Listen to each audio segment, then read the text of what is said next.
Hola, muy buenas noches. Damos comienzo a un episodio más de Aquí y Ahora. En esta forma particular de escribir un libro de economía, los protagonistas de la economía de este 2025, los 25 protagonistas del 25. Es un proyecto que estamos trabajando la FM y la República, una manera de resaltar, una manera de hablar con los personajes que han hecho noticia, que están haciendo noticia y que más se proyectan para el año que viene. Esta noche nos acompaña Sergio Díaz Granados, el presidente ejecutivo de la Corporación Andina de Fomento, la CAF, una banca multilateral, una banca que hasta hace poco era tremendamente desconocida en el ámbito económico nacional, solamente reconocida por los más expertos, pero que hoy en día en todos los eventos económicos del país tienen que ver con la CAF y obviamente uno de los protagonistas de la economía para este 2025. Buenas noches, doctor Sergio. Buenas noches, Fernando. Muchas gracias por la invitación, por la introducción. Es un placer estar acompañándolos en este ejercicio que recoge muchas voces.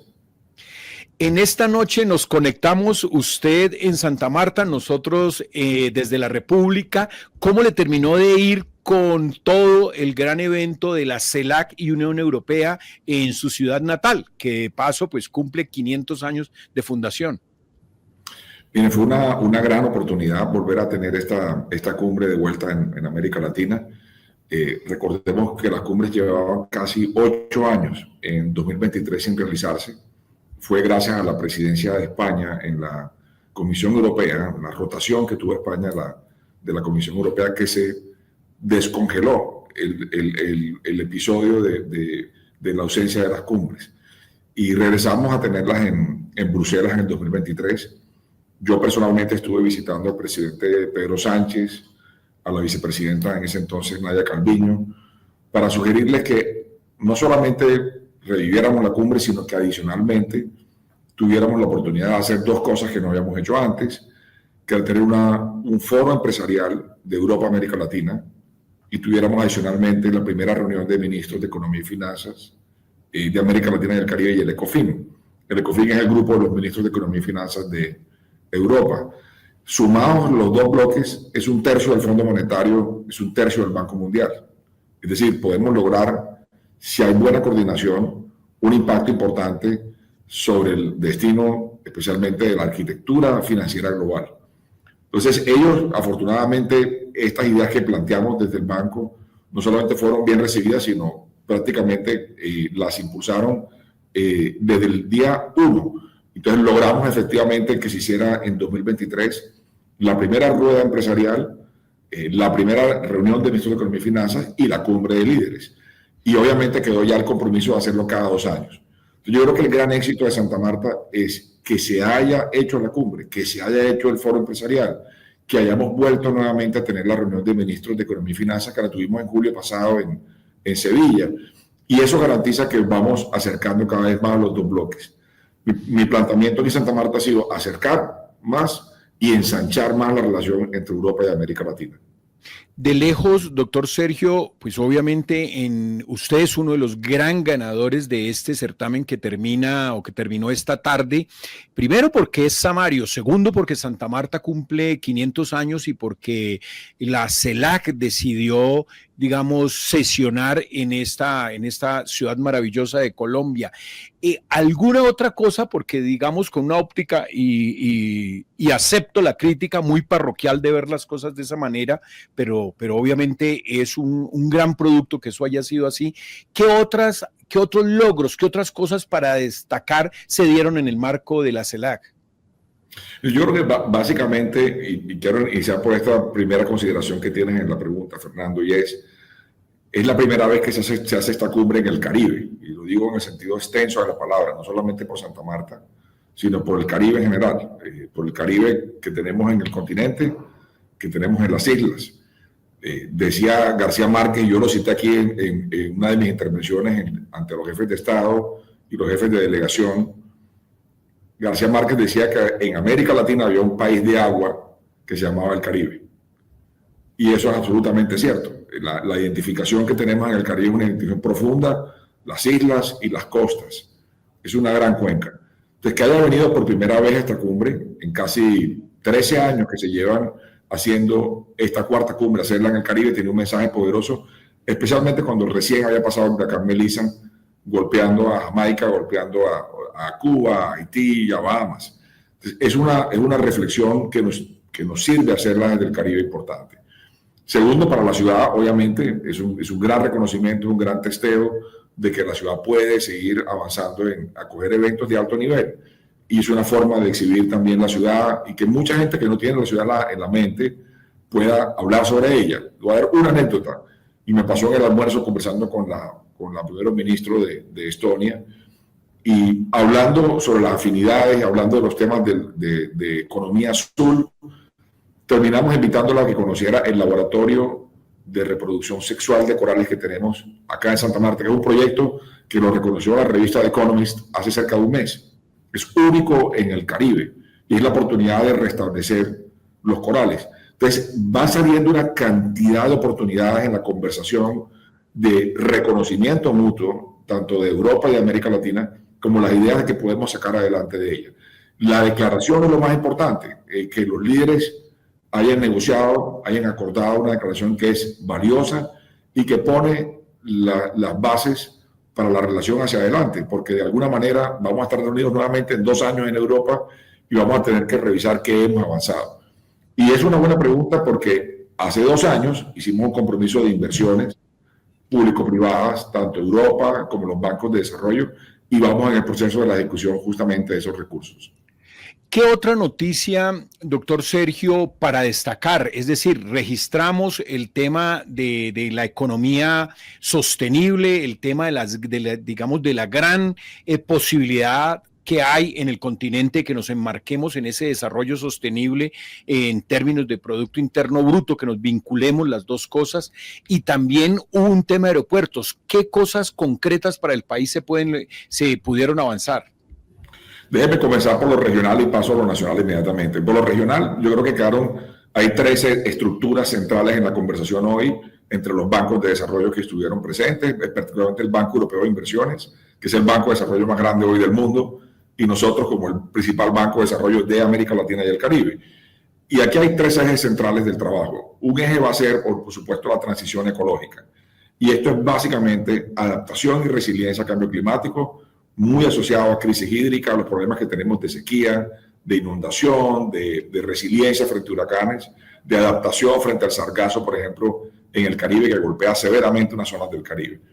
Lo segundo es transición energética. Aquí estamos hablando con empresas europeas, con el financiamiento europeo, cómo aumentar la interconexión eléctrica. Aquí se hizo un evento justamente ayer preparando la interconexión de Mesoamérica. Colombia está trabajando en la interconexión con Panamá, estamos trabajando los bancos de desarrollo en esa interconexión eléctrica, se ha trabajado en interconexión entre Perú y Ecuador.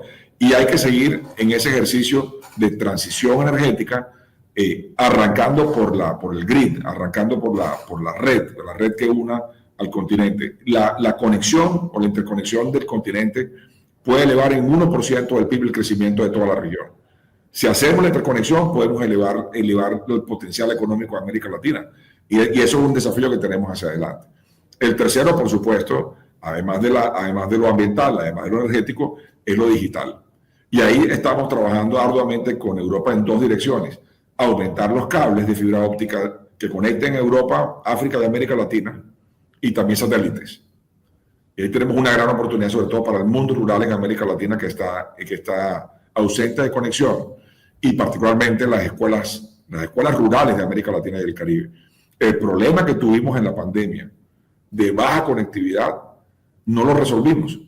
Pasó la pandemia, estamos en un punto en el que seguimos con la baja conectividad en el mundo rural. Hay que resolverlo con satélites, mientras avanzamos en las redes, en los núcleos rurales más importantes. Entonces, estas 3 consideraciones fueron ampliamente discutidas durante la reunión empresarial del domingo. Y ya para Colombia, nosotros hemos venido preparando, con ocasión de la cumbre, este anuncio del reforzamiento de la seguridad aérea colombiana, que es un asunto muy importante, porque Colombia es de los países que más necesita la aviación para integración de su mercado interno. De hecho, Colombia es uno de los países con mayor cantidad de aeropuertos en la región y necesita la seguridad aérea para seguir integrando el mercado interno colombiano. Y adicionalmente a eso tenemos aeropuertos que necesitan hoy una actualización. El caso de Santa Marta tiene un problema la pista, en el sentido que es muy corta, necesitamos colocar las ayudas de aproximación mucho antes en el mar y comenzar a mejorar la ampliación de la pista para que el aeropuerto pueda conectar a mercados más distantes en Sudamérica e inclusive en Norteamérica. La única manera de hacer eso es mejorando la pista.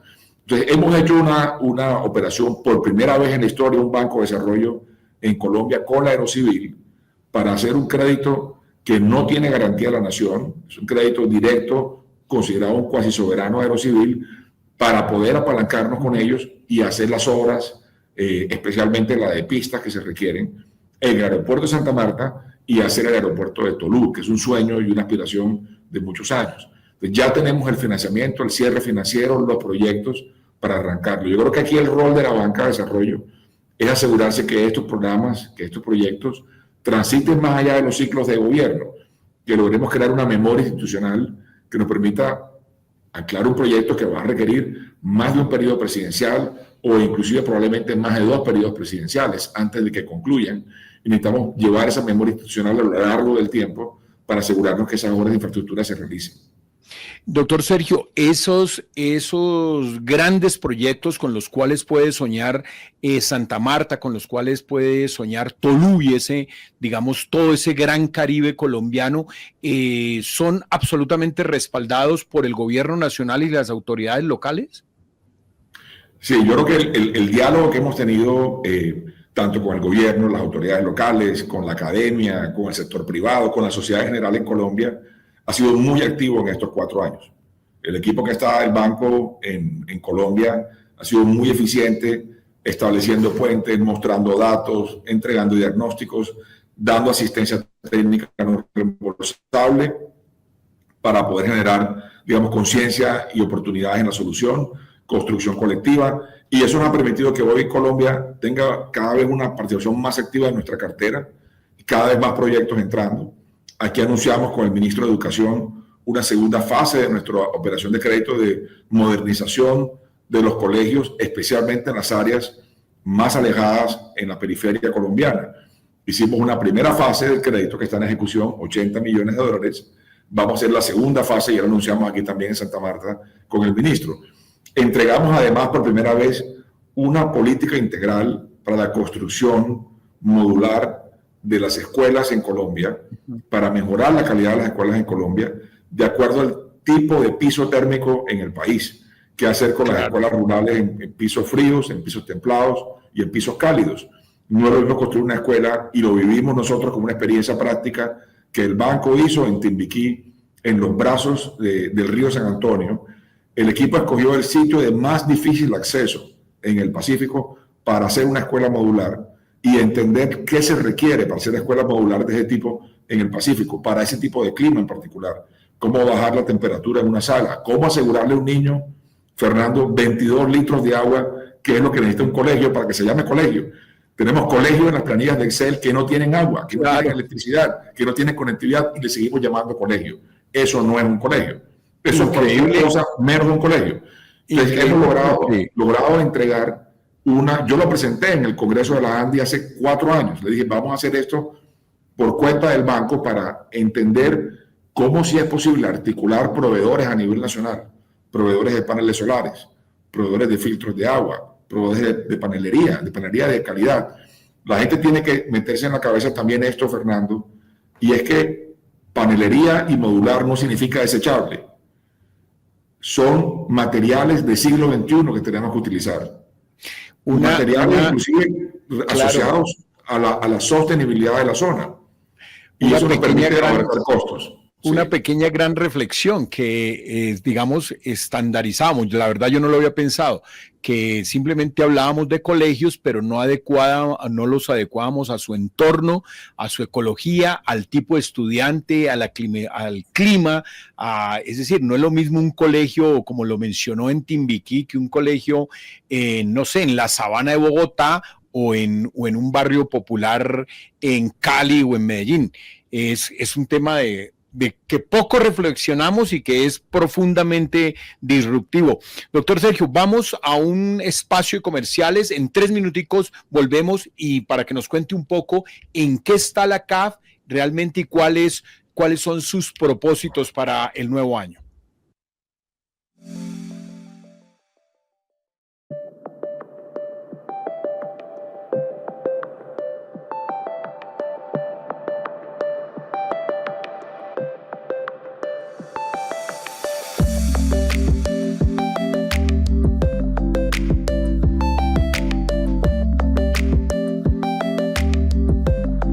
Volvemos en Aquí y Ahora con el doctor Sergio Díaz Granados, presidente de la CAF, quien se está despidiendo, pues obviamente, del evento de la CELAC y la Unión Europea en Santa Marta.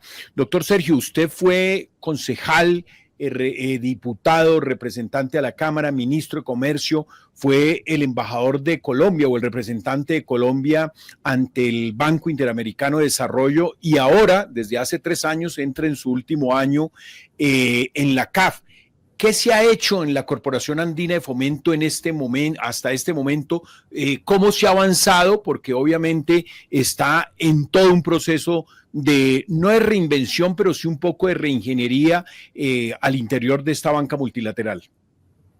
No, básicamente hemos hecho 3 cosas, yo las resumiría de esta manera. La primera, buscarle más socios al banco, es decir, más socios de América Latina y el Caribe ingresando al banco.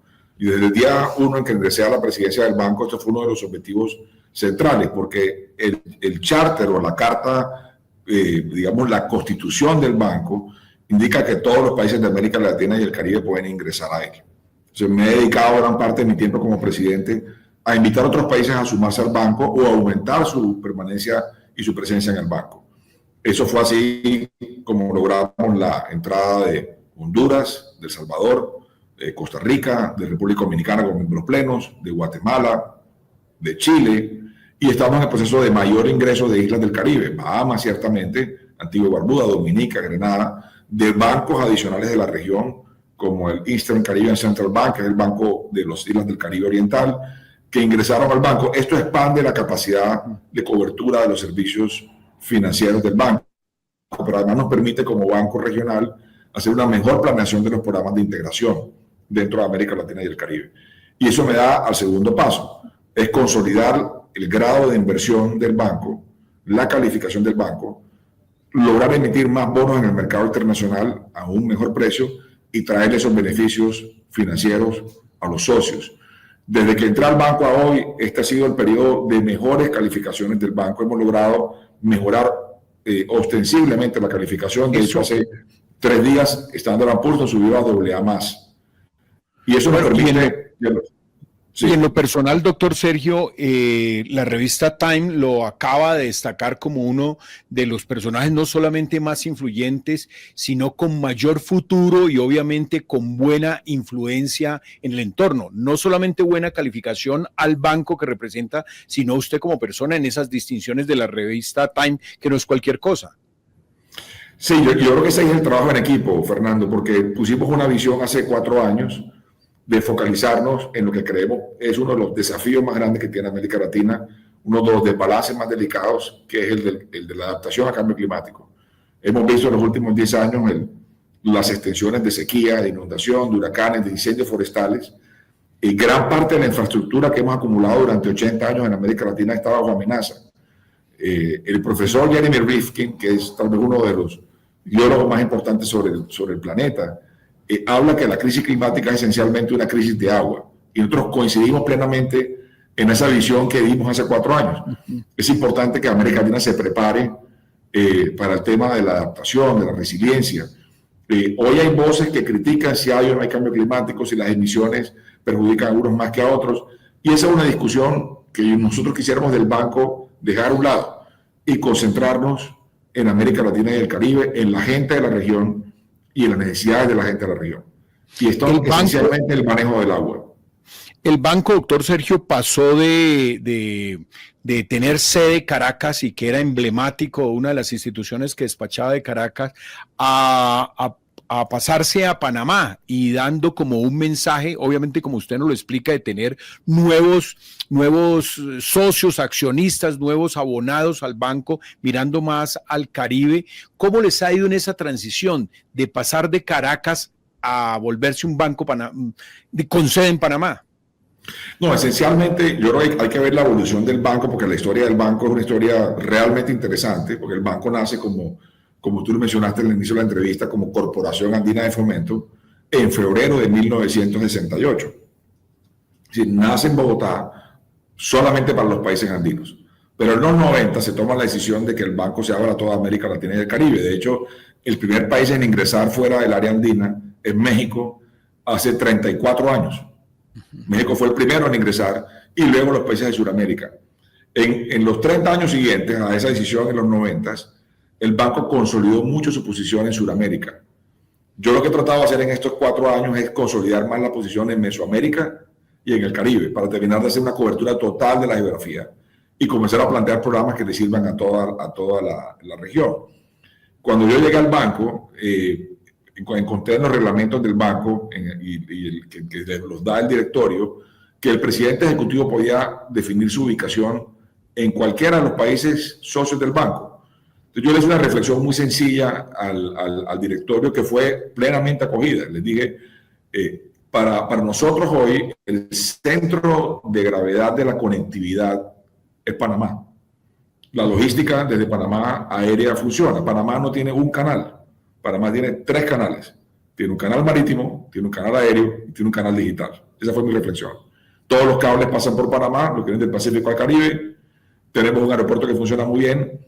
Y el directorio, con mucha precaución y prevención, muchos años atrás, había tomado la decisión de comprar un terreno y de establecer la administración un concurso para hacer un hub de servicios desde Panamá.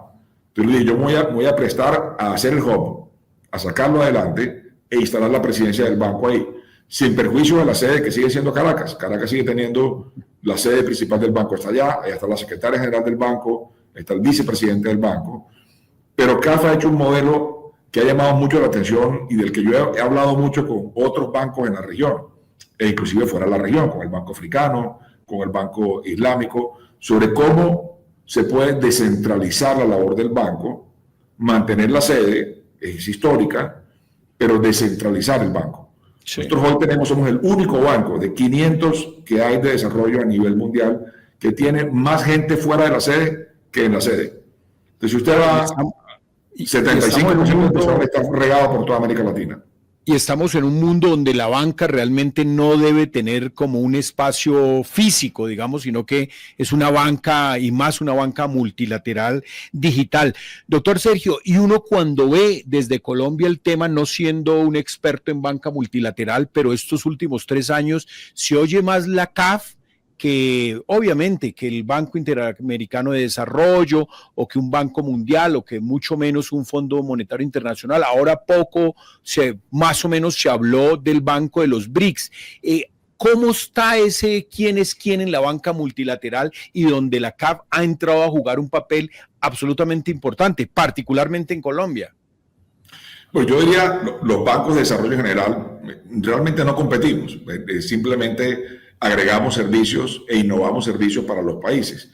Las necesidades de financiamiento a nivel mundial superan por mucho, casi que por 5 veces, las capacidades de las hojas de balance de los bancos de desarrollo totalmente sumados. Los bancos de desarrollo vienen naciendo desde hace 80 años, desde Bretton Woods. Dato curioso, quien firmó por Colombia los documentos de Bretton Woods para la creación del Banco Mundial y del Fondo Monetario fue Carlos Lleras Restrepo, que además fue fundador y promotor de CAF en 1968. Es decir, hemos visto desde el año 44 a la fecha el nacimiento, Fernando, de más de 550 bancos de desarrollo y siguen naciendo. De hecho, nosotros en CAF estamos ayudando a que nazca otro banco en el Caribe que se va a llamar el Blue and Green Bank, el Banco Azul y Verde del Caribe, donde CAF va a ser accionista. Nosotros estamos invirtiendo capital para crear un banco de desarrollo adicional, otro vehículo más. Es decir, esto está pasando todo el tiempo porque se necesitan más fuentes de financiamiento. Ahora bien, cada banco tiene sus atributos. Entonces, el desafío que ha hecho CAF que hicieron los fundadores de CAF y que ha mantenido CAF es la demostración de que los países prestatarios, que son los dueños del banco, pueden administrar el banco con su personal y demostrar que el banco es sostenible financieramente. Eso no parecía fácil de responder hace 57 años, cuando se creó la CAF.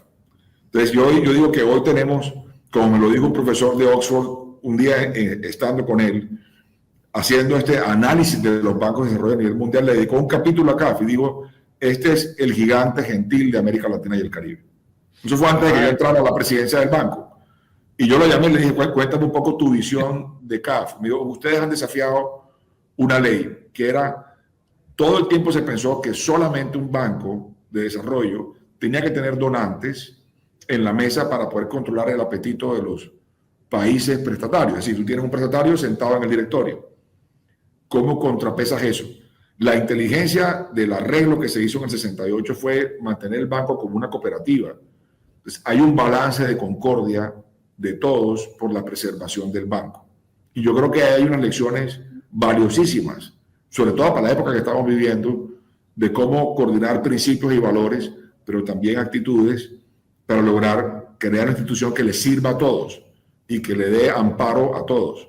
Y yo creo que este es justamente el éxito del modelo del banco.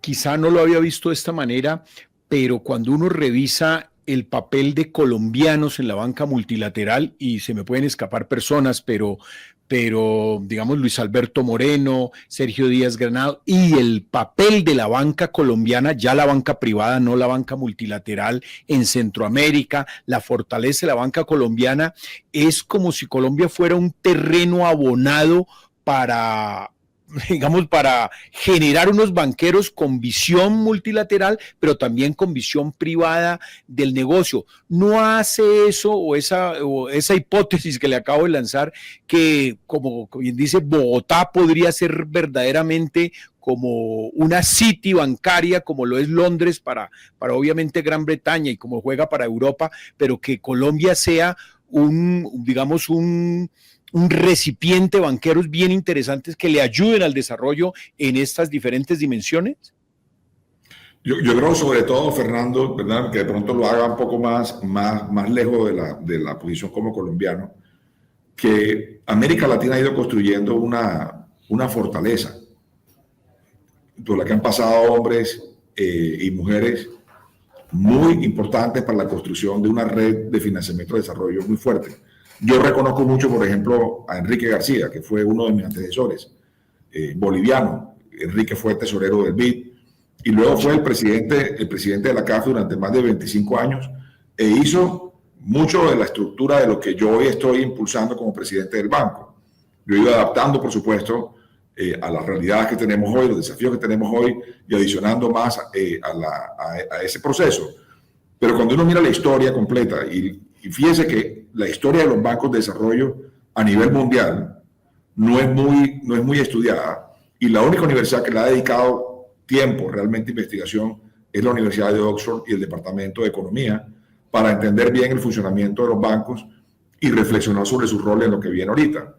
Y justamente ellos son los que han hecho estos libros y textos comparando la historia, entendiendo los distintos modelos. Cada banco ha desarrollado una forma de ser distinta. Por ejemplo, CAF no tiene poder de veto. Entonces se armó el banco del 68 realmente como una cooperativa.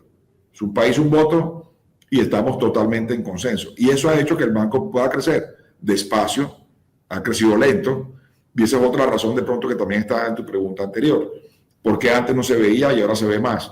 Porque es un proceso gradual de crecimiento. Y es como cuando uno en la pradera hay un árbol pequeño y uno no lo ve y pasan los 10 años y de pronto es un árbol grande y dice en qué momento apareció ese árbol ahí.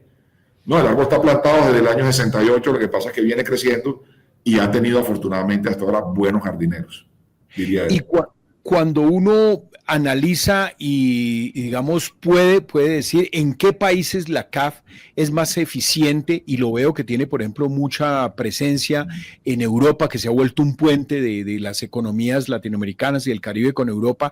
¿Cuáles son los países que más entienden la funcionalidad de esta banca de desarrollo y que más se montan en sus servicios? Si uno pudiera hacer un ranking, no sé, primero Argentina, luego Colombia, Chile, no sé cuál sea ese ranking como de mejores clientes.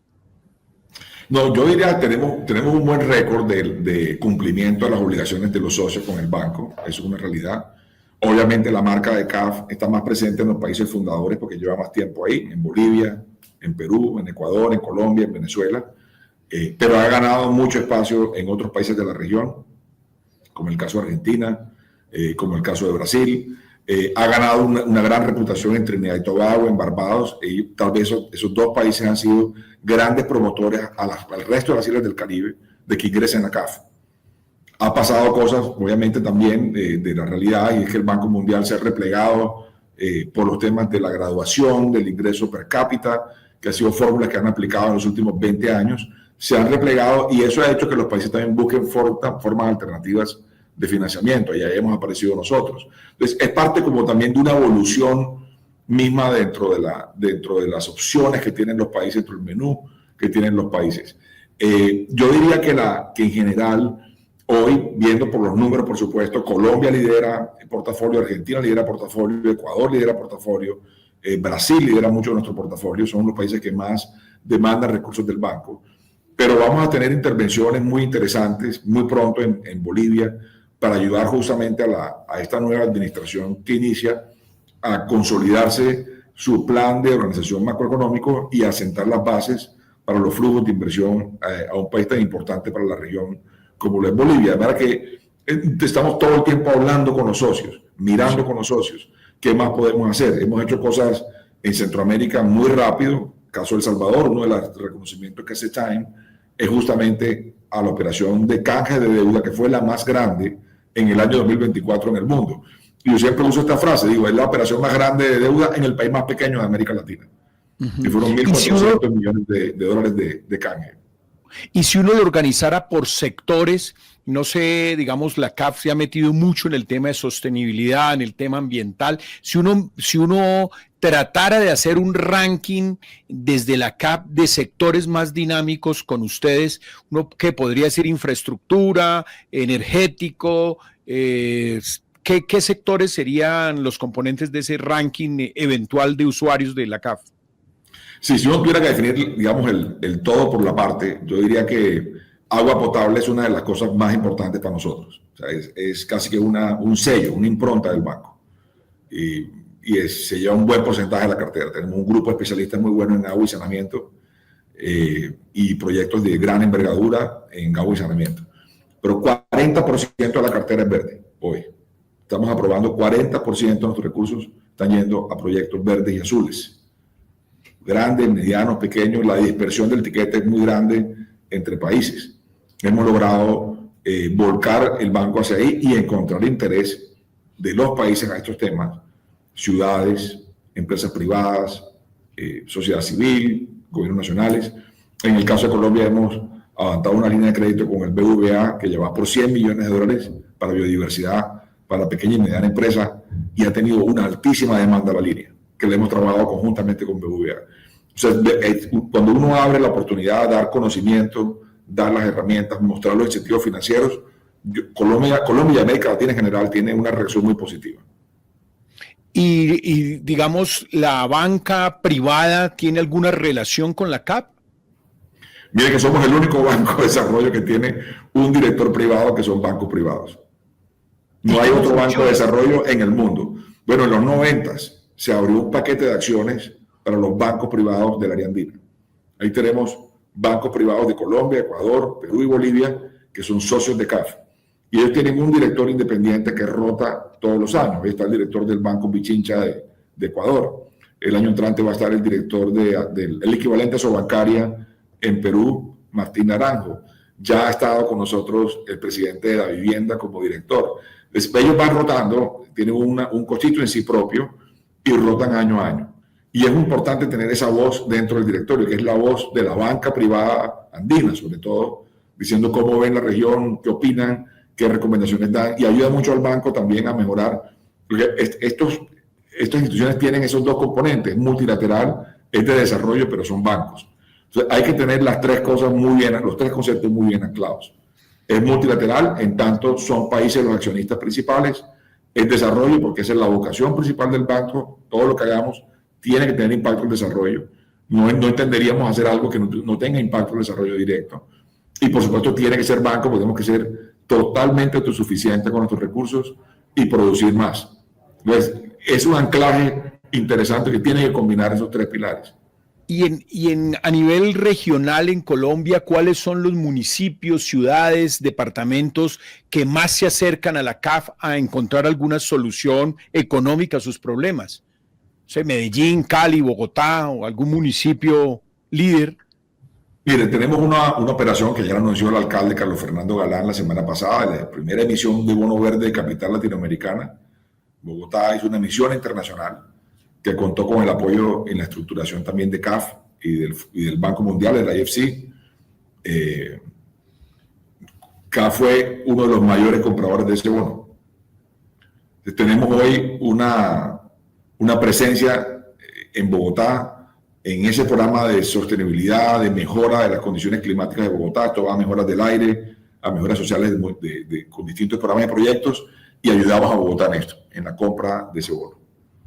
Estamos financiando en Cartagena, estamos financiando en Barranquilla, estamos financiando en Santa Marta, estamos financiando en Cali, y queremos seguir trabajando con más ciudades y más departamentos en el país. Comenzamos con 50 millones de dólares hace 3 años, ya vamos por 250 nuevos este año.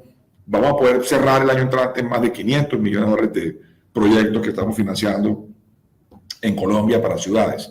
Eso complementa lo que hacemos con la nación y complementa lo que hacemos con el sector privado. Vamos a terminar probablemente el año entrante, hacia agosto del año entrante, habiendo aprobado y desembolsado gran parte de casi 8.000 millones de dólares al país por distintos canales. Insisto, al sector privado, a proyectos de infraestructura, a PPPs, a líneas de financiamiento a la banca privada colombiana, líneas especializadas en biodiversidad, financiamiento a los municipios, y eso sin contar los recursos de cooperación técnica que el banco está entregando, preparando proyectos de agua, de infraestructura. Aquí, por ejemplo, en Santa Marta, anunciamos a mitad de año este programa de recuperación de centros históricos. Ahí estamos ayudando con toda la información necesaria para recuperar uno de los edificios más emblemáticos del centro, que es el edificio del municipio, el edificio de la alcaldía, era más reconocido como edificio del Consejo. Ese edificio, que está hoy en un pésimo estado, lo vamos a recuperar para que se convierta, en lo que hemos hablado con el alcalde, en el Museo de Interpretación de la Ciudad. Pero eso está en el marco de la Catedral de Santa Marta. A la catedral también le vamos a invertir recursos. Y las casas que están alrededor, muchas de ellas que son públicas, hay que recuperarlas y ponerlas al servicio de la comunidad y revitalizar más el centro histórico de Santa Marta. Entonces estamos haciendo todo tipo de programas a lo largo del país, pero yo reseño también lo que hemos hecho con el ministro de Educación. Hemos hecho un trabajo importante de recuperación de muchas escuelas que están en las partes más lejanas de Colombia, pero que van a ser totalmente transformacionales, porque se van a convertir en centros de vida comunitaria. No solamente va a ser un edificio o una instalación para que vaya un niño y regrese. Yo le comentaba lo de Timbiquí, y déjeme decirle esto: el colegio está en perfecto estado 2 años después de haberse construido, en la mitad de la selva. Los padres cuidan esa instalación porque es el punto donde tienen la conectividad, es donde pueden ver un programa de televisión, es donde está el restaurante escolar de sus hijos, es donde pueden hacer vida de comunidad también. Entonces yo creo que esas instalaciones, sobre todo, sellan y cierran muchas de las heridas que todavía tiene Colombia, sobre todo en su parte más periférica. Estamos con Sergio Díaz Granados, el presidente ejecutivo de la CAF. Estamos en el cierre de la CELAC, Unión Europea, este evento que se desarrolló en Santa Marta y con motivo de los 500 años de su fundación. En 3 minutos volvemos ya con el tramo final de este Aquí y Ahora, protagonistas de la economía 2025.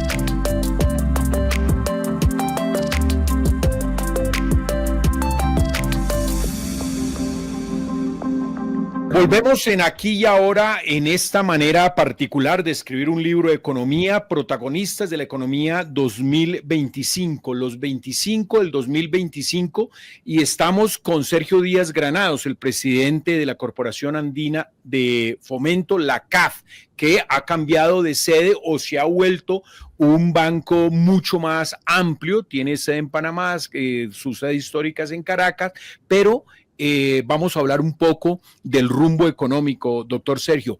¿Cómo ve la economía de la región y cómo ve la economía colombiana al finalizar este 2025? Bueno, yo creo que hemos utilizado siempre esta expresión del vaso medio lleno y vaso medio vacío en muchos de los documentos que hemos hecho del banco en los últimos 4 años. Vemos que América Latina ha hecho unos esfuerzos enormes por reformas en los últimos 30 años que le han permitido contar con un sistema financiero más estable. Gran mayoría de los países de la región tienen flotabilidad del tipo del cambio. Gran parte de los países de la región tienen bancas centrales autónomas o independientes, lo cual ayuda a darle más seriedad a la política monetaria. Gran parte de los países han hecho esfuerzos importantes de liberalización comercial para fomentar más el comercio como herramienta de desarrollo. O sea, si uno mira no esto como una fotografía, sino como una película, uno podría decir que América Latina ha hecho un gran esfuerzo por organizarse. Hay excepciones, por supuesto, dentro de la región también, pero si uno lo mira como película, no como fotografía. Ahora, hacia adelante también quedan un problema, tenemos unos desbalances serios en América Latina que no hemos corregido. Desbalances de baja productividad, desbalances de alta informalidad, baja productividad, alta informalidad, un problema de desempleo en jóvenes, que además está activando unos problemas de desesperanza y de falta de confianza en las instituciones de América Latina y el Caribe, crea desesperanza. Y eso es un germen que carcome completamente las instituciones y afecta a la política. Va generando un clima casi que yo diría como una especie de lodazal, donde todo el tiempo estamos sin poder avanzar. Entonces yo creo que hay que ver a América Latina hoy con esa doble perspectiva, en el sentido de que si nos aplicamos a hacer las reformas necesarias, si focalizamos la atención en dónde colocar las inversiones, cómo movilizar al sector privado, podemos darle respuesta a esos desafíos que tenemos o a esos desbalances que tenemos en América Latina. Esa sería mi reflexión general. Sí. Ahora, la foto de este año es una foto que en el caso de Colombia y en el caso de la región es una foto de un crecimiento relativamente mediano, yo diría inclusive mediocre si se quiere, la región para efectos de lo que estamos viendo en el contexto global. Ahora, también es cierto que estamos resintiendo en América Latina y el Caribe gran parte de este desacople de China y Estados Unidos. Estamos resintiendo mucho la volatilidad que hay en los mercados internacionales. Estamos resintiendo gran parte de los problemas que están pasando a nuestro alrededor. América Latina y el Caribe se tragó 3 choques en los últimos 15 años muy grandes. El del 2008, la crisis financiera, la crisis de las materias primas en el 2015 y luego la pandemia. Y le tocó a la región responderle a todo eso. Y gran parte de eso es lo que ha generado los incrementos de las relaciones de deuda sobre PIB. Y adicionalmente en el Caribe le metimos varios huracanes en estos últimos 15 años.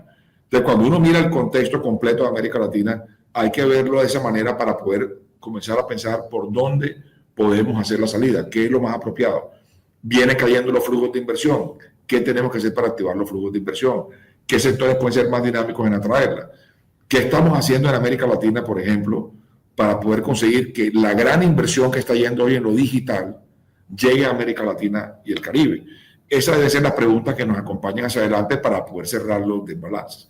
Déjenme terminar con esta reflexión, porque el reporte que presentó Draghi en la Unión Europea hace menos de un año era justamente una reflexión para los europeos diciendo nos estamos rezagando respecto a Estados Unidos en productividad en los últimos 30 años. El punto más alto de productividad que estuvo Europa con respecto a Estados Unidos fue un 90% de Estados Unidos a comienzos de los 90. Hoy está en un 80% de productividad respecto a Estados Unidos. ¿Cuál es la diferencia que tiene Europa hoy? La ventaja que tiene el mercado digital americano, que es más grande y que avanza más rápido. Entonces, imagínense lo que queda para nosotros. Era la reflexión que yo me hacía con el equipo. Si los europeos están preocupados que se están rezagando con respecto a Estados Unidos y a Europa, ¿cómo estamos quedando nosotros que tenemos más fragmentación aún que Europa? Europa, por ejemplo, tiene un proyecto político, monetario, aduanero, de integración. Nosotros ni siquiera tenemos eso. Entonces, tenemos que pensar de qué manera América Latina encuentre un atajo para poder llegar a una integración efectiva, pragmática, real, que le permita recibir los flujos de inversión.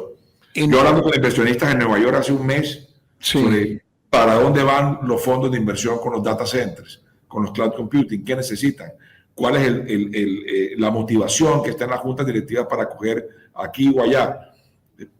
Cuando uno hace esa reflexión, encuentra que América Latina tiene muchas de esas piezas en la mano, que es energía limpia, es un mercado laboral bueno, un marco regulatorio que no está tan mal, pero que puede mejorar, unos países que han hecho un trabajo y que pueden ser inclusive considerados países seguros para la inversión, que si uno atiza, acelera un poco más eso, pudiéramos convertirnos en un gran sector de inversiones y ahí viene la respuesta al crecimiento.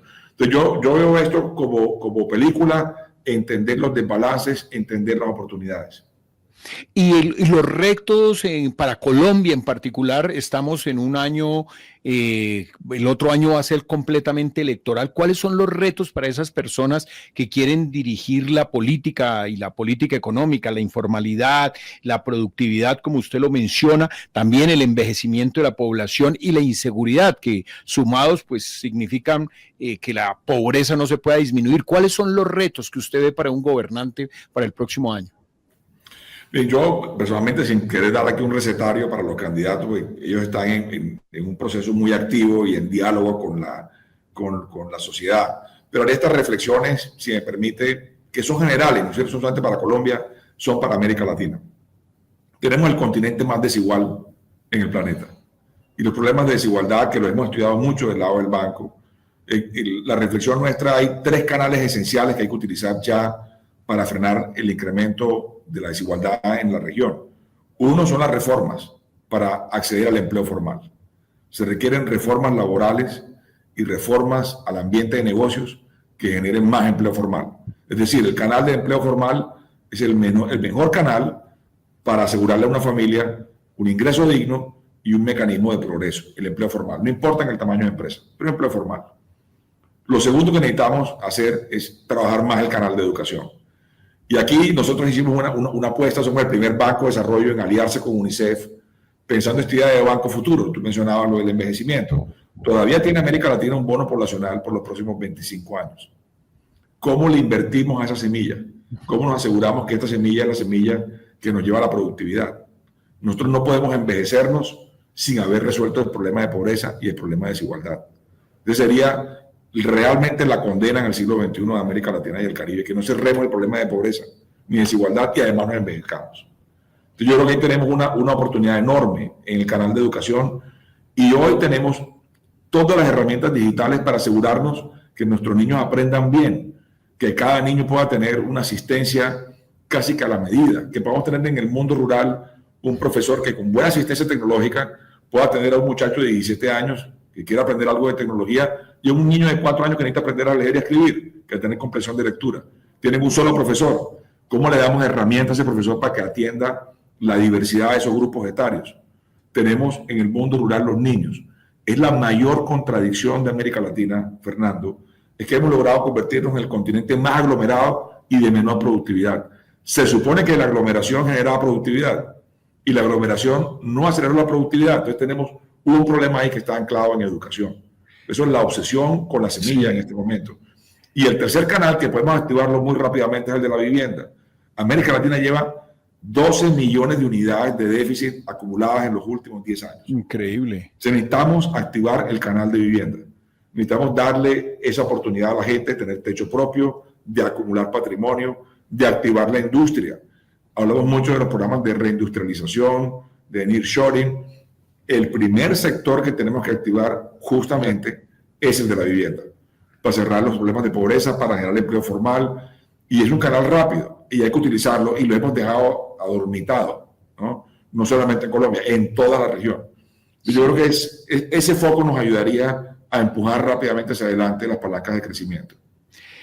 Muchas gracias, doctor Sergio Díaz Granados, presidente ejecutivo de la CAF. Cuando uno lo oye y realmente como que balancea las palabras que dice sobre los retos que tenemos como país y como región, le queda ese sinsabor que ojalá Ojalá al 2030 no escribamos esa página también raída en los libros de economía, que es otra década perdida para América Latina. Y una cosa tan simple, aquí somos muy buenos hablando de nearshoring y por supuesto que esa es una solución a nuestros problemas, por supuesto que tenemos que hablar de la transformación energética, de la transición energética, que tenemos que hablar de la digitalización de nuestra economía, pero es que no tenemos casa, ¿no? Una cosa tan simple como que el énfasis y particularmente con ese déficit habitacional que tiene hoy Colombia en particular y las grandes ciudades, pues que, como lo dijo el asesor, ¿no? El asesor de marketing político de Clinton en su momento, ¿no?